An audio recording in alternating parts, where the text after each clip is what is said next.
Hello मेरे प्यारे students, कैसे हैं आप लोग। उम्मीद करता हूं कि आप लोग अच्छे होंगे। चलिए आज हम लोग जो है इसके विषय में जानते हैं। यदि बहुपद ax² minus 5x plus c के शून्यांकों का योगफल और गुणनफल प्रत्येक 10 है, माने योगफल भी 10 है, मतलब यह कह सकते हैं कि अल्फा प्लस बीटा, क्वेश्चन लिखते जाइए और समझते जाइए, 10 है और अल्फा इंटू बीटा भी जो है 10 है। समझेगा ना, माने योगफल और गुणनफल प्रत्येक 10 के बराबर है, माने योगफल भी 10 के बराबर है और गुणनफल भी 10 के बराबर है। ठीक है, तो ए और सी की वैल्यू बतानी है। किसकी वैल्यू बतानी है? ए और सी की वैल्यू बतानी है, यानी कि जो सवाल में ए और सी है उसी का मान बताना है हमको। ठीक है, तो चूंकि यह शून्यांक है तो शून्यांक के लिए हम क्या करेंगे, तो ax² plus minus 5x plus c is equal to 0 बनाएंगे ना शून्यांकों के लिए। तो अब हम तुलना कर देंगे ax, चूंकि यहाँ पर सवाल में ही ये है इसलिए यहाँ a नहीं लिखेंगे, कैपिटल ए मान लिया गया है। bx plus c is equal to 0 से तुलना करने पर जब समीकरण दिया होगा तो मूलों का योगफल, जब समीकरण दिया होगा तो मूलों का योगफल माइनस बी अपान ए और मूलों का गुणनफल सी अपान ए, हमेशा यही रखा जाएगा। समझा ना, तो याद रख लीजिए आप, ये नहीं कि अल्फा प्लस बीटा रख देंगे।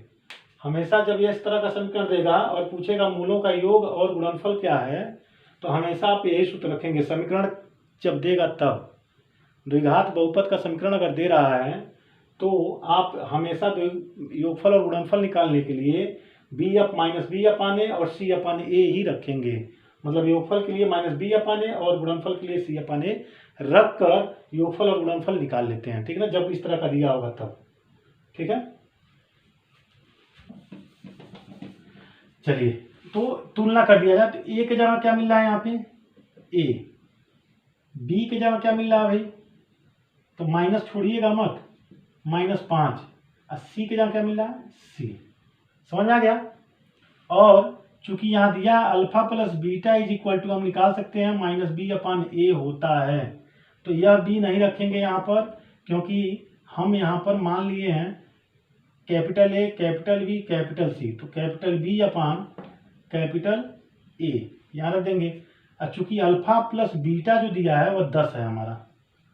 ठीक है ना, अल्फा प्लस बीटा कितना है 10 है, तो अल्फा प्लस बीटा 10 हो गया, माइनस बी कितना है -5 देखिएगा, और ए कितना है ए, क्लियर हो गया।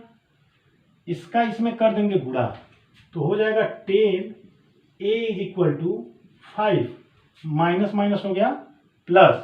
अब यह गुणे में है, चूंकि ए की वैल्यू निकालना है इसलिए इसको भाग में भेज देंगे, तो ए इज इक्वल टू 5 अपान 10। अब 5 करने 5, 5 गुना 10, ए का मान कितना आ गया 1/2 आ गया। क्लियर हो गया ना।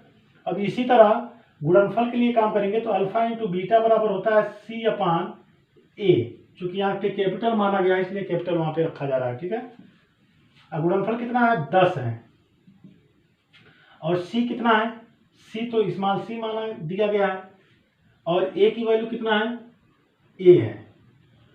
समझ में आ गया ना, ए की वैल्यू ए है। ठीक है, तो 10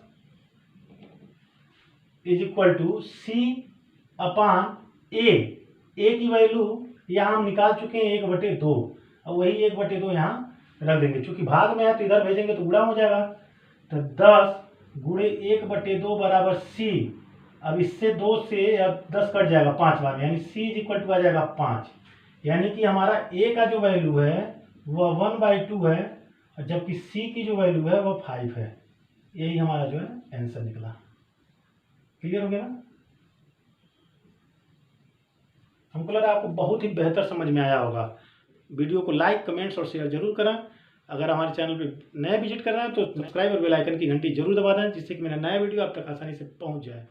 चलिए मिलते हैं अगली वीडियो में।